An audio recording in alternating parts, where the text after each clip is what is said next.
Hey there! Today we're going to be talking about a pen that's actually two pens. I'm going to be reviewing two finishes of the same pen in one review because that made more sense to me than doing two separate reviews. These pens were sent to me by Kevin from fountainpenrevolution.com. I have reviewed other pens of theirs in the past. They are based in India. They sell pens, fountain pens made in India. But at some point they launched their own pen, the Dilly, and Kevin contacted me. He said he's going to launch new pens, and he sent me two to review so that I can show them to you. That's what I'm going to do today. I'm going to cover the past the pen, tell you what I like about it, what I don't like about it, and then I'll do a writing sample. Okay, so what pens are we talking about? We're talking about pens. I'm going to give you the name first. I'm just going to be reading from Kevin's email here. He says, the pen will be called the FPR Triveni. Maybe I should say Triveni. I'm not sure how exactly how you pronounce that in Indian, or one of the Indian languages. So he says, the name is in honor of the Triveni Sangam in Allahabad, India, where three rivers meet.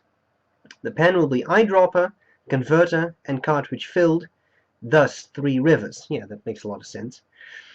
He expects to have them up on the site by early to mid-November. Should you wonder, that is 2013.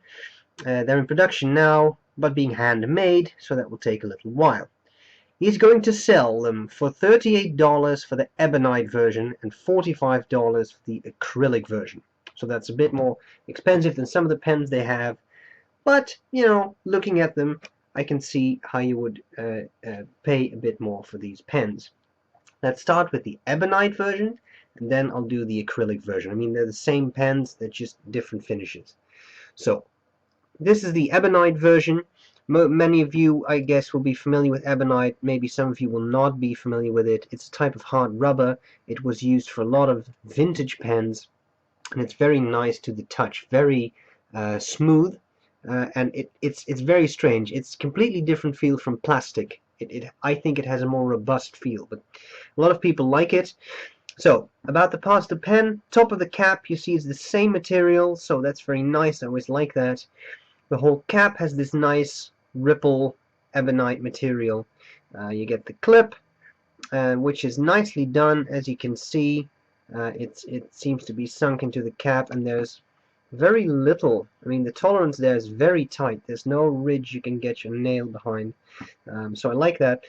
Center band, plain, simple. No Fountain Pen Revolution name on there or anything. I'm sorry, I'm trying to make this focus. There we go. So nothing on the center band. Then we have the barrel. Barrel is slightly tapered down so that you can post it. And that's pretty much it. As to the clip, nice, very springy. And this is the type of clip that you can operate very easily. So that's very good. I like that. It's definitely a nice mechanism there they got going. So +1. The cap unscrews. I cannot show you the inside of the pen because I have used it as an eyedropper, as Kevin said. But just so you know, it comes with one of these slide type converters. I say slide type because you see that little thing I put my finger on that slides the piston in and out. And it came with a cartridge, and the pen is large enough to have a cartridge in there and then put another one in the barrel as a spare, should you be interested in that sort of thing. The section is the same one used by the Surwex MB, which I'm holding here. You see it's the exact same section, same feed, and in this case not the same nib, but I'll come back to that in a sec. If you know my encyclopedia entries for Fountain Pen Geeks, you know this pen because I use it as a flex pen in those videos. So it's the exact same section. So that, I think, is where some people might say, yeah, well, that's something I don't really like, because you got that nice ebonite, and then the section is of that Surwex MB. Personally, I'm not really bothered by it, but I can see how some people would find that a little bit distracting. You know, a matter of personal preference, I would say. I guess this is something to do with the fact that it's relatively easy to make a barrel, right? It's just a hollow tube with threads. a section where you can put a feed in. Maybe that's a bit more difficult. I don't know. But in any case, maybe that's something they're going to do in the future. You get the nib. This is one of the Fountain Pen Revolution nibs. Has FPR and F etched in there. F for fine. And that's pretty much it. A good feed, it works well. What I will say about this nib is that it is fairly scratchy. I really felt a lot of feedback while writing with this. So personally, this would not be my nib choice. And that's interesting because that's where the other pen comes in. Same pen, but different finish. So this too is that same pen. You see they are really similar, except this one is made of acrylic. So on top of the cap, a nice shiny black end cap thing. Then you have the same clip, but the material is acrylic. And I have to say, I think they did a very nice job. Look at the marbling there. Looks very cool. Same simple center band, and then the same slightly tapered barrel.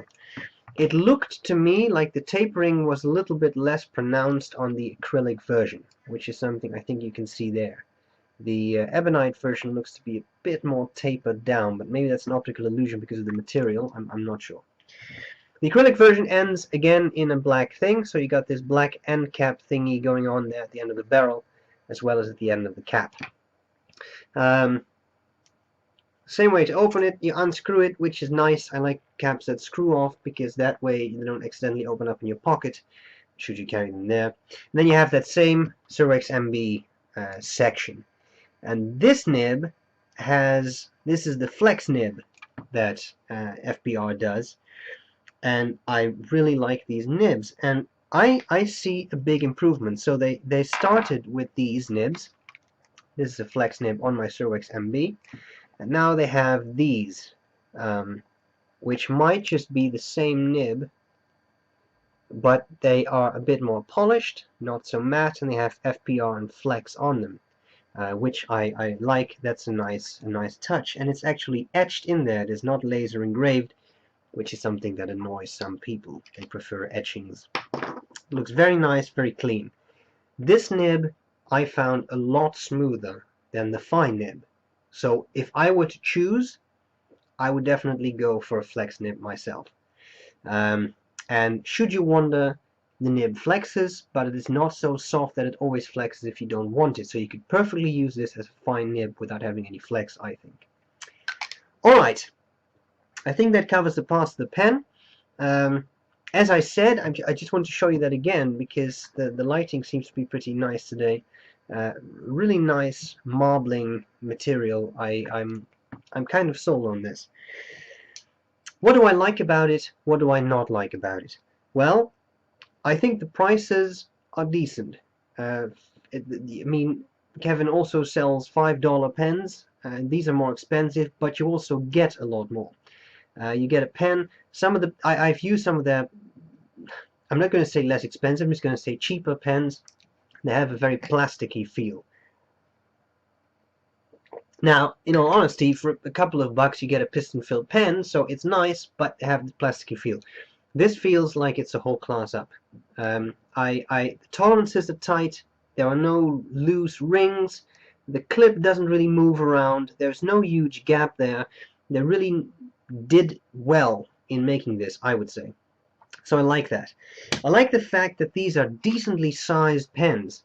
Look at this. Even if you don't post it and you have relatively large hands, then it's still very comfortable. The Surex section I've always liked. It's plastic, but I don't find it slippery at all. You got the little lip there to keep the cap in place. Clearly that's not necessary here because it's a screw-on cap, not a slip cap, but still it's pleasant. You can post it if you want to, but then you get a really big pen because the cap doesn't post very deeply. Same thing for the acrylic pen. As I said, you know, it's same pen, so same size, and that posts too. For some reason I got the feeling this posts a little bit deeper, but even then it's a huge pen, and I haven't actually measured it. Could be wrong. So I like that. Things I don't like about it. Well, there are a few things. First of all, that fine nib, it could have been just the one I got, but for me it is scratchier than I would like. And the problem is, I'm just grabbing a loop there, you can smooth out nibs yourself, as you know. but there just isn't that much tipping on these nibs, although I have to say I have seen Indian nibs that were a lot worse. As to this one, I already, when I check my loop, I see paper deposits there, because it's scratchy. It scratches into the paper. Paper fibers end up in your nib. So this would not be my nib of choice. That's something I don't really like. I have no complaints about the flex nib. I think that performs very well, very nicely. Something else I don't really like is that section. It doesn't bother me, especially on this acrylic pen. The black doesn't bother me because you have that black end thing going on there, and then you have the black section. I think that's pretty much okay, and maybe if you don't own one of those MB pens, it doesn't bother you so much, but now every time I see this, I think, oh, an MB section. Maybe one day they can make a section of the same material as the barrel. That would be very, very cool. But I have to tell you, I mean, this is what I liked about it, this is what I didn't like about it. I think they're solid pens. I think they're well made. And what I really like is what Kevin is doing by trying to make pens widely available to people at decent prices. And both of the pens work. You have to give them that. And I don't want to sound like I'm overly praising them or anything, but think back to the Dilly. It's a decent pen, but it's very plasticky. I thought it fell a little bit cheaply. And then look at this. That's a big step forward. So I think that their next pen, if there's going to be such a thing, it's going to be a killer. Because if they can do something with, say, a piston-filled mechanism, then that's going to rock. And even if it's just going to be an eyedropper-filled pen, I think this is very, very promising. So, a lot of talk. I'll just take some measurements, and then it's time for a writing sample. As to weight, it's an approximation. Inked up, remember, eyedropper, so there's quite some ink in there. For the acrylic, I get 20 grams exactly. For the Ebonite, I get 20 grams exactly. As to size, are they the same size? No, they're not. Okay, there's just a couple of millimeters, but acrylic, I get 146 millimeters capped. Uncapped, I get 135. Section diameter, I'm only going to take that once because it's the same on both pens, right? I get about 9 millimeters at the top, just below the lip, and all the way down near the barrel, I get 11 millimeters. Just going to take the Ebonite measurements there, and then we're going to do a writing sample. Uncapped, I get 144 millimeters. Yes, 144. Sorry, that was capped. Why do I always say... No, that... Yeah, I always call that uncapped. I don't know why. Maybe I'm slowly getting more and more retarded.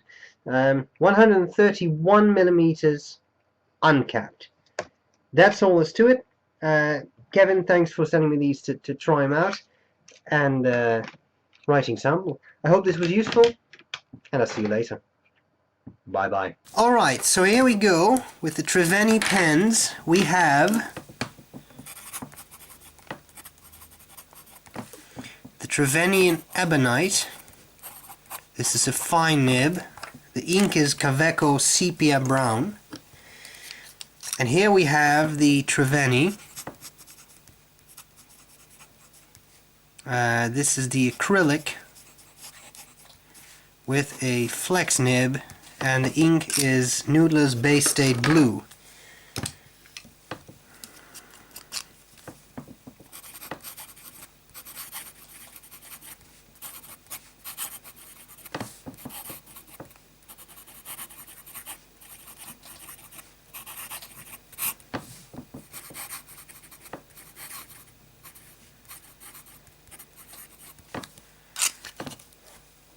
And here we have some writing with the acrylic version.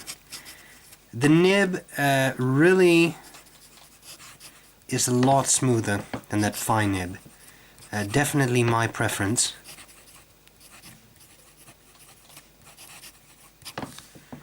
A lot more pleasant to use. Okay. Now, as to some fast writing, no real issues there.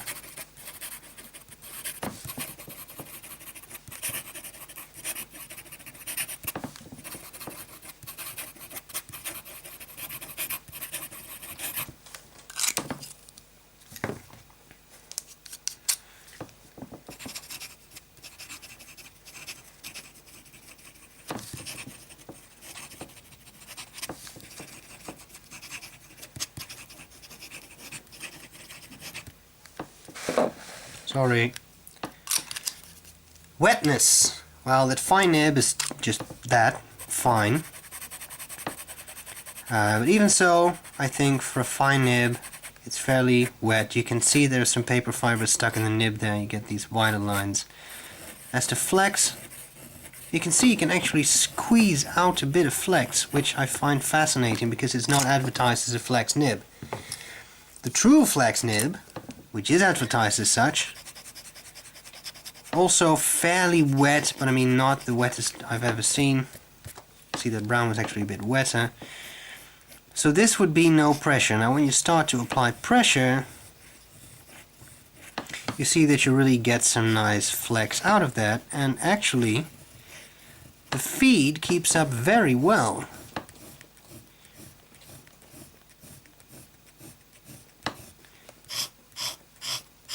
There is railroading, but look at how quickly the pen sort of restores itself,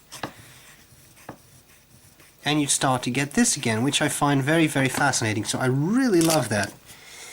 And the final thing we'll do is some reverse writing. As you see, some paper fiber stuck in there, but it'll definitely write. I mean, don't get me wrong, I mean the nib will write, it doesn't skip, it's just a bit too scratchy to my liking, and because there's not so much tipping material, I'd be a little bit loath to try and smooth that out. But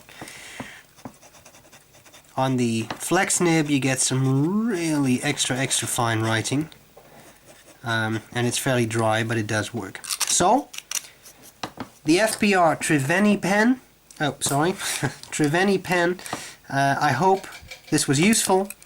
I like the pens. Thanks Kevin for sending them to me. I hope you found this review informative, and I'll see you later. Bye bye.